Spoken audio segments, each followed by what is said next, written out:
Hi, I'm Jay Monte with TruFan Boxing. I'm joined here with Sean Sullivan of Boxing Digest. Sean, we have the last big fight of the year, December 18th, in Quebec City. Bernard Hopkins takes on Jean Pascal, the light heavyweight champion. Hopkins is more of an aberration. It seems he's still hanging around after all these years. What do you think his chances are against Jean Pascal? Well, it's an interesting match of styles, really. You have Pascal, he's awkward. Some people have compared him to Roy Jones, which I don't really see how they can make that comparison, but some people have, style-wise. And Bernard has always been the kind of fighter, he stinks to join out and roughs you up and does whatever he can to get the victory. So we'll see if he can get in close with Pascal and have Pascal fight his fight. My take is this. A lot of people say Pascal comes straight forward. He implemented a good strategy in his last fight against Shad Dawson, moving in, flurrying, and getting out. The thing about what happens with Hopkins is he takes advantage of certain moves, and he can keep you off balance the whole night, as he did against Kelly Pavlik. And I give Hopkins a little bit of a chance here to maybe take that title. Absolutely. If you want to talk about experience, Pascal turned pro in 2005, and that's when Hopkins was losing to Jermaine Taylor after a 10-year reign as middleweight champion. So, that speaks for itself. Pascal, I think his record is 26-1. He's only lost once to Carl Froch when he was a super middleweight. Now he's moved up to light heavyweight and garnered the WBC title. Sean, you were recently at the press conference. What do they have to say? Let's take a look. I am an antique car that's old in age, but not old and wear and tear. And y'all gonna see a young Bernard Hopkins, but you're gonna see a student get schooled. If age defines whether you say I win or lose, you're a fool.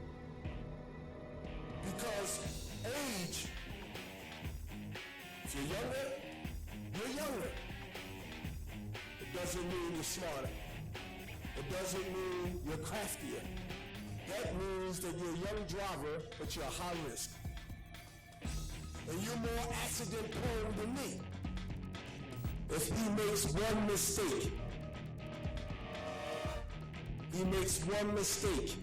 one, not two, he won't get a chance to, but he made one mistake, it's over. Bernard came in my country the last 2 days, and he disrespected me in front of my people. And I won't disrespect him in his country, because my mom taught me to always respect my elder. He wants to bring me to school. I love it. It's perfect because I like to go to school. I went to high school, I've been to college, and guess what? I was an A+ student. The one thing that I noticed about Bernard is he was telling people that he's 45 and this and that, but he wish that he can be like me. I'm telling you, this man right here, he wish that he can be like me. Young like me is telling people I got a 20-year-old body and stuff like that. But guess what? I'm gonna remind you on the fact that you have a 45-year-old body.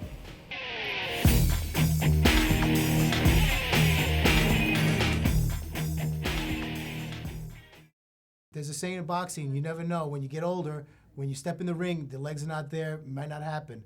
Do you think Hopkins is approaching this right now? I've said this before, and I've been proven wrong by Hopkins several times. So for me, it's really hard to pick against him at this point.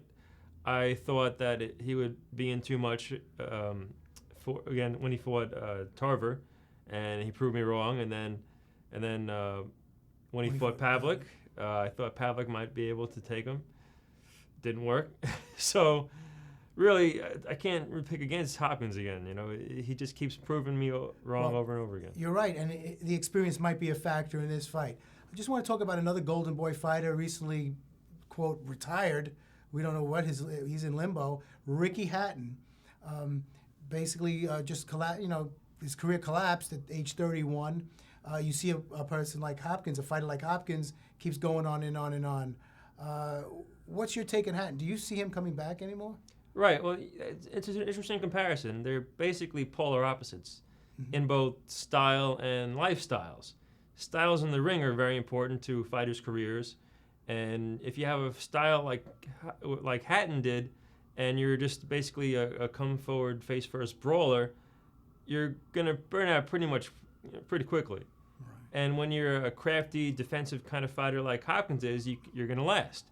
Mm-hmm. And so that's one aspect of it. And the other aspect is lifestyles outside of the ring, whereas Hopkins is a clean guy. He doesn't drink or do drugs, and isn't that what all boxers should be like?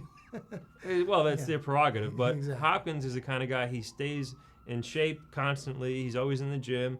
He's always working on his skills and his craft. Mm-hmm. Whereas we've learned with Hatton recently in the tabloids, in the news and everything, he wasn't doing things so kosher, with drugs and booze and. Well, and Sean, women.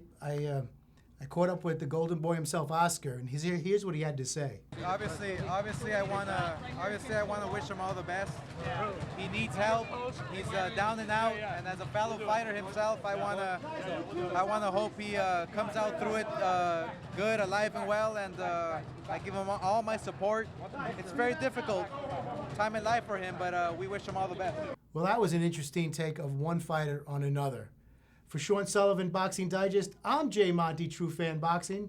Be there in the square. Take care.